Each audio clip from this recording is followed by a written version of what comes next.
मन अति सुंदर में कहानी अब एक ऐसे मोड़ पर आ गई है जहां राध्या की अच्छाई ही उसके लिए मुसीबत बन गई है। राध्या जो हमेशा अपनी सासू माँ रजनी का ख्याल रखने की कोशिश करती है, इस बार उनके लिए अपने हाथों से एक विशेष आयुर्वेदिक तेल तैयार करके लाई थी। उसका इरादा केवल उनकी थकान मिटाना और उन्हें आराम पहुंचाना था, लेकिन किस्मत को कुछ और ही मंजूर था। राध्या मालिश शुरू कर पाती उससे पहले ही रजनी की सांसें उखड़ने लगी और उनकी स्थिति गंभीर हो गई। कमरे में मौजूद नर्स ने जब ये मंजर देखा तो वो घबराकर चीखने लगी। नर्स का शोर सुनकर जब निहार और परिवार के अन्य सदस्य कमरे की ओर भागे तो उन्होंने राध्या को घबराई हुई हालत में रजनी के पास पाया।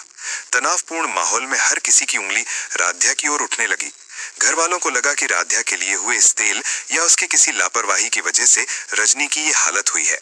इसी बीच डॉक्टर को बुलाया गया। डॉक्टर ने तुरंत रजनी को इंजेक्शन दिया, जिससे उनकी हालत में थोड़ा सुधार तो आया, लेकिन असली राहत से अभी बाकी था। डॉक्टर ने जब रजनी की दवाइयों की बारीकी से जांच शुरू की तो वो हैरान रह गई। दवाइयां ऊपर से तो वही दिख रही थीं जो रोज दी जाती थीं, लेकिन उनके असर में कुछ बदलाव था। दूसरी ओर निहारिका के चेहरे की हवाइयां उड़ी हुई थीं। वो कोने में खड़ी होकर पसीने छोड़ रही थी, क्योंकि ये सारा खेल उसी का रचा हुआ था। उसने बड़ी चालाकी से रजनी की दवाइयों में हेर फेर कर दिया था ताकि सारा इल्जाम राध्या पर आ जाए। जैसे जैसे डॉक्टर का जांच आगे बढ़ रही थी, राध्या के दिमाग में एक बात बिजली की तरह कौंधी। उसे याद आया कि आज सुबह ही घर में दवाइयों का नया स्टॉक मंगवाया गया था।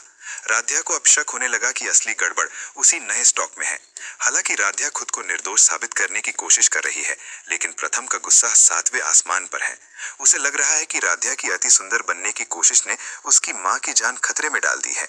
अब देखना ये होगा कि क्या राध्या समय रहते निहारिका की साजिश को बेनकाब कर पाएगी